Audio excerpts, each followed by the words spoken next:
Hey, what's up, fam bam? Welcome to another installment of Metaphysics on Your Mind. I believe we're on part four of Who Are You and What Are You Doing Here?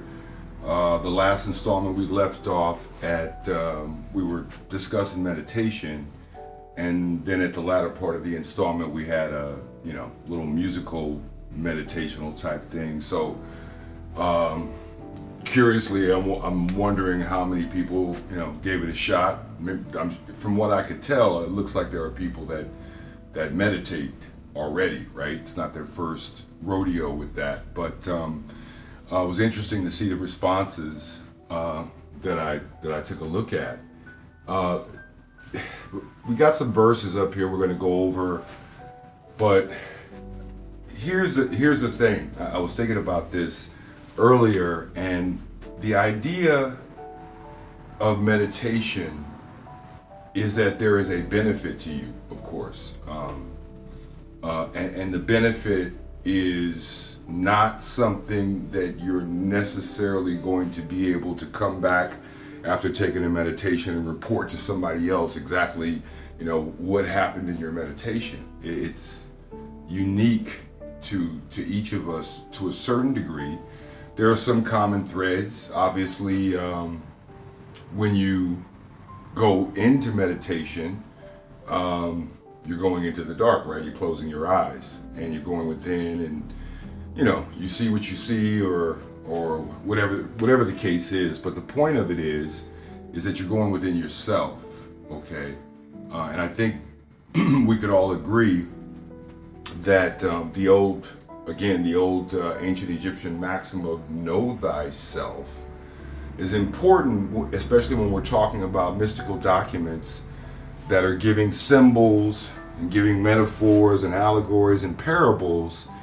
And if you know yourself, then a lot of this begins to make more sense. If you're thinking of yourself strictly in the terms of the physical self, the emotional, intellectual, physical self, then this stuff is a little bit, I think it's a little less pliable in the mind. But if you can begin to think in terms of the spiritual self, that the spirit is consciousness, right? We said at the beginning of this, when we were working up our thesis, that there were three planks in the platform, basically, that the Bible wasn't literal, that it was a book of cosmic psychology, and that it was a book about you and me, how we work, and how there is a as above, so below aspect to it. What goes on here goes on in here, and everything is connected. Whether we are always aware of that or not, everything is connected. So again, the idea with meditation is it's a practice. It's not magic. It's not you're not going to meditate one time and all of a sudden, you solve the world's problems. It doesn't work that way. It's a practice, and I think those who've tried it, it's kind of like if I say close your eyes for 10 seconds and try not to think. Well, it's not possible. The thoughts are going to come. The question becomes, are you going to attach to those thoughts? Are you going to identify with those thoughts? Because as we know, thoughts become things, right? Everything that exists was first a thought. So thought has significant power. It's when you pay attention to a thought, you give that thought more life. For the most part, it takes on another level when you pay into it, right? So that's why the idea of the good shepherd watching your thoughts is because thoughts are very powerful. They become things. Whatever happens in the internal eventually manifests in the external in most cases, right? So if you do happen to be meditating or whatever, there is always that possibility that, because somebody left a comment saying that, they when they meditate a certain thing happens, and is that, normal or regular or whatever. Well, first of all, there's no normal. There's no regular, because what's happening is, in deep meditation, there's all this stuff that we've accumulated, okay, in our minds or in our psyche, if you will. Fears, guilt, low self-esteem, aggressiveness, victimization, all of these states, right? To a certain degree, we're all can identify with these different states. The idea of meditation is to go in, and you're allowing by and when we say shutting down the lower mind, symbolically the left brain, the rational self, the emotional self, we're allowing the higher mind or higher consciousness. We're like kind of unplugging from one and plugging into the other, because again, we can't serve two masters. If you're in the garden, you're in the garden. If you're in the lower mind, you're in the lower mind. So the trick with it is that we're trying to escape for a time the assault of all this stuff and all this accumulation that we've picked up, and it's just, settled in our subconscious minds, deep within the unconscious mind. And meditation will, for lack of a better word, you will often find that certain emotions, certain memories, certain things will come up. And that's very normal, right? And when they're brought up, then it's like they can be dealt with, they can be cleared. But as long as they can hang out in the dark, then, they lurk down there until, the most inopportune time, they flare up out of, what would seem to be out of nowhere.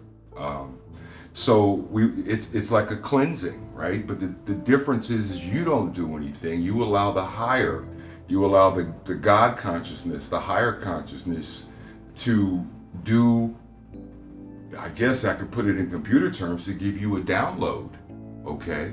And it's not going to be a download that you can articulate and explain to people. It's for you, and the only person, at least initially, that's going to know that you are thinking and feeling a little bit differently is you, right? Because it's an internal thing. Because, if you're all messed up here, then your life is going to be all messed up out there. I mean, it's just going to be a reflection.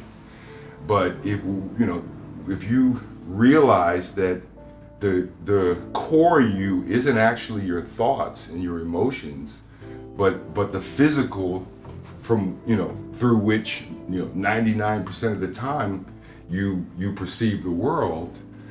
Once you see that you can observe those things in your mind as if it's like you floating up above this activity and you're separate from it, well, then you begin to understand that, I'm not actually that, but that's what I'm identifying with. That's what I'm processing through the physical, right?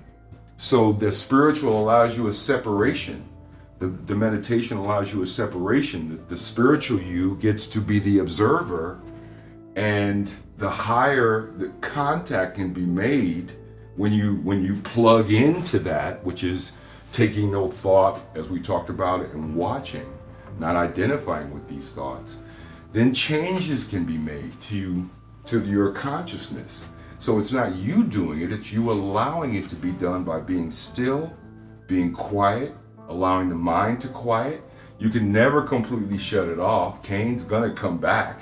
As soon as your meditation's over, Cain's right outside the curtain, he ready to do his thing.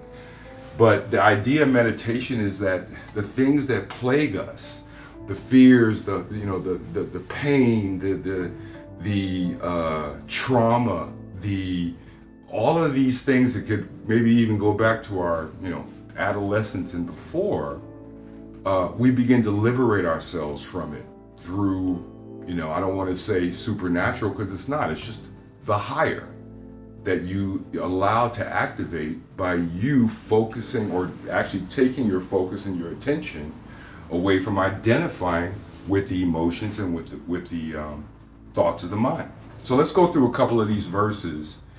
But just remember, when you're meditating, this is a practice, okay? And sometimes you're more successful than others at quieting the mind. For myself, I don't need music. I've been doing this for a while, so I don't need music to kind of just drop right in. But again, it's a practice, and the more you do it, the less resistance your lower self is going to be able to muster up, okay? Because you've kind of you're kind of working those spiritual muscles of disengagement and detachment, which is what the Buddha talks about, is that all our sufferings is through attachment. We attach ourselves to physical things. We attach ourselves to our appetites. And when those things are taken away, we suffer. Or we think once we get this car, we're good. And then as soon as you get this car, a year later, you want a better car, or a house, or a boyfriend or a girlfriend or whatever.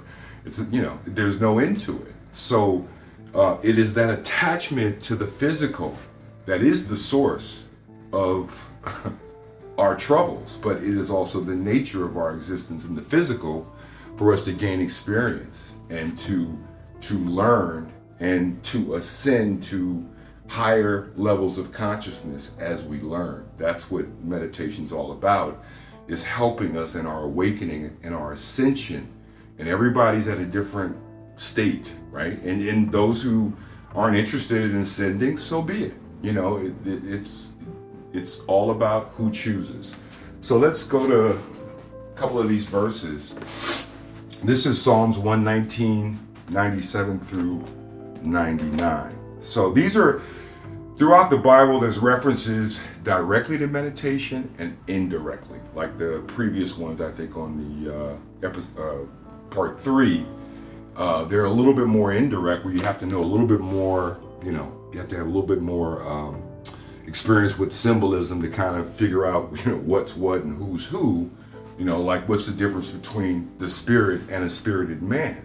And there's a difference. They're not the same. The spirit is the spirit. Spirited man is referring to the ego. It's referring to that person who is puffed up and thinks highly of themselves, and or lowly of themselves. It works in both directions. So anyway, Psalms 119, 97 through 99. Oh, how love I thy law. It is, this is the one we're at, 97 through 99. It is my meditation all the day. Thou, through thy commandments, hast made me wiser than mine enemies, for they are ever with me. I have more understanding than all my teachers, for thy testimonies are my meditation. So, this is directly talking about meditation, okay? About how you gain understanding. You've gained more understanding than your teachers, right? Because you've gone within. You've entered in, and you've gained insight from the higher, okay? Let's go to Psalm 63:6. We good, Tony? Yep. All right, cool.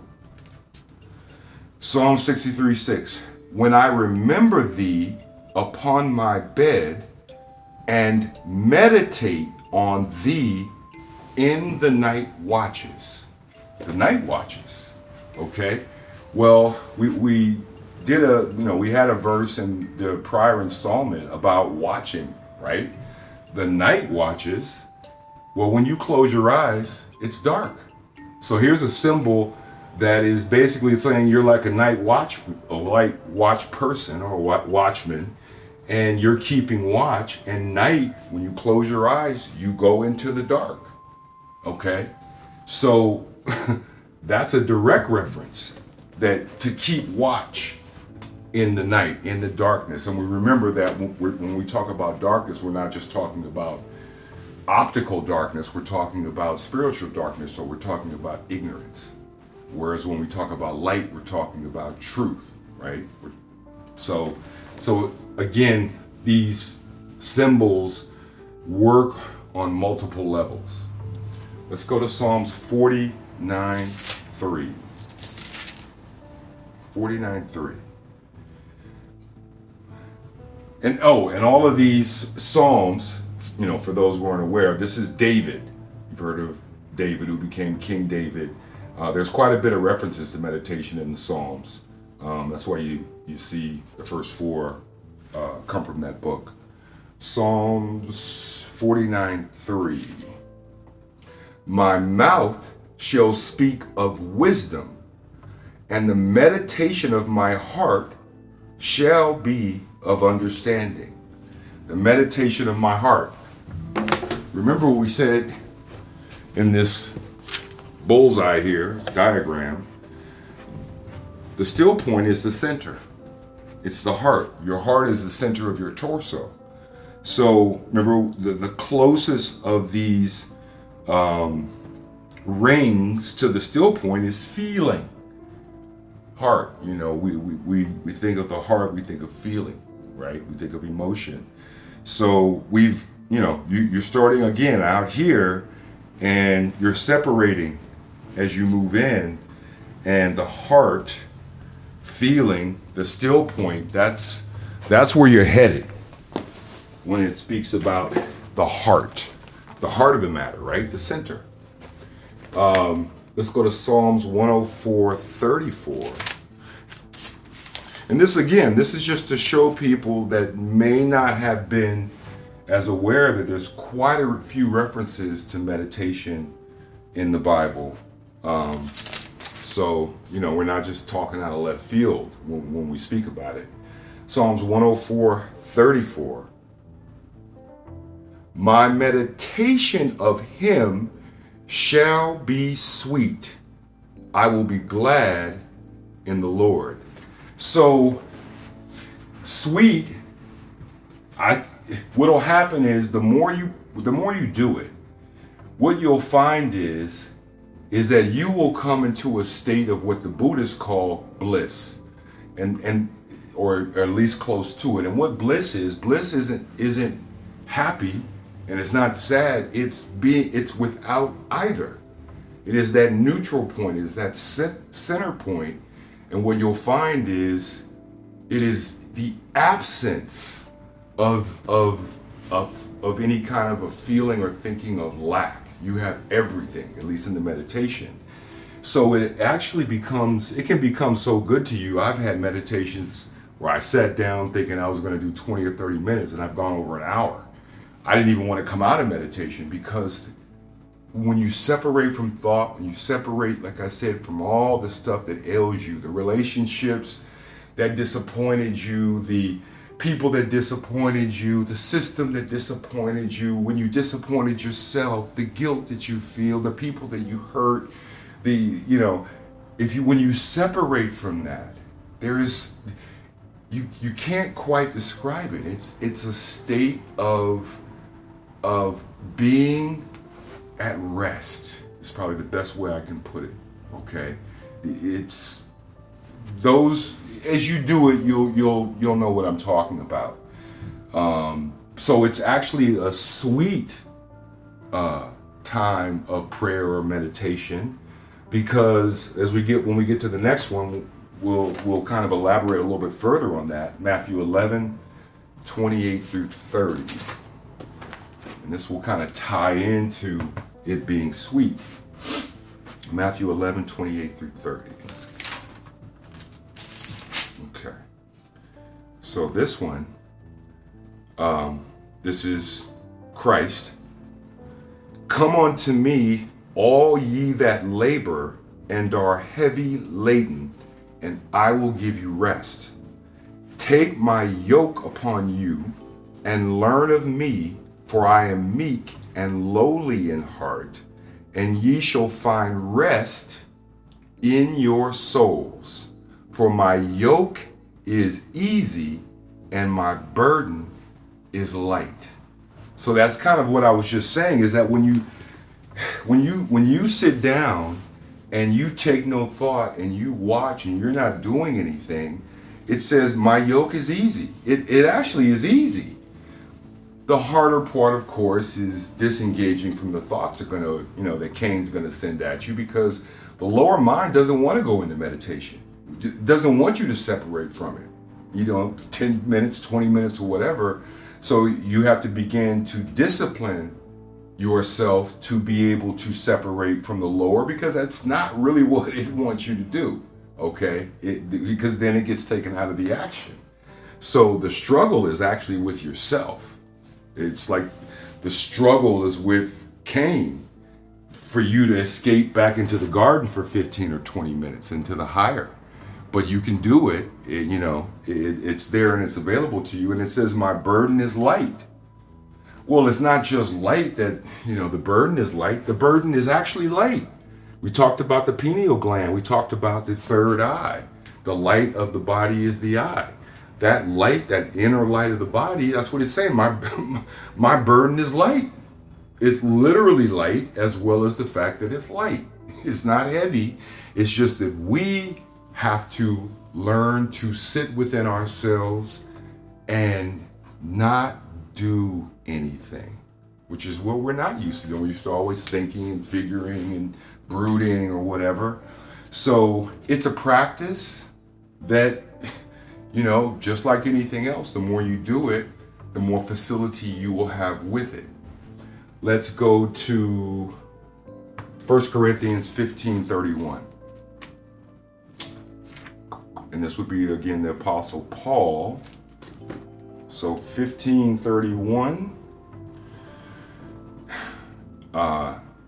And Paul says, I protest by your rejoicing, which I have in Christ Jesus our Lord, I die daily.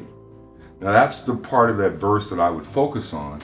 I die daily. What does Paul mean he dies daily? How can you die more than once? What do you mean you die daily?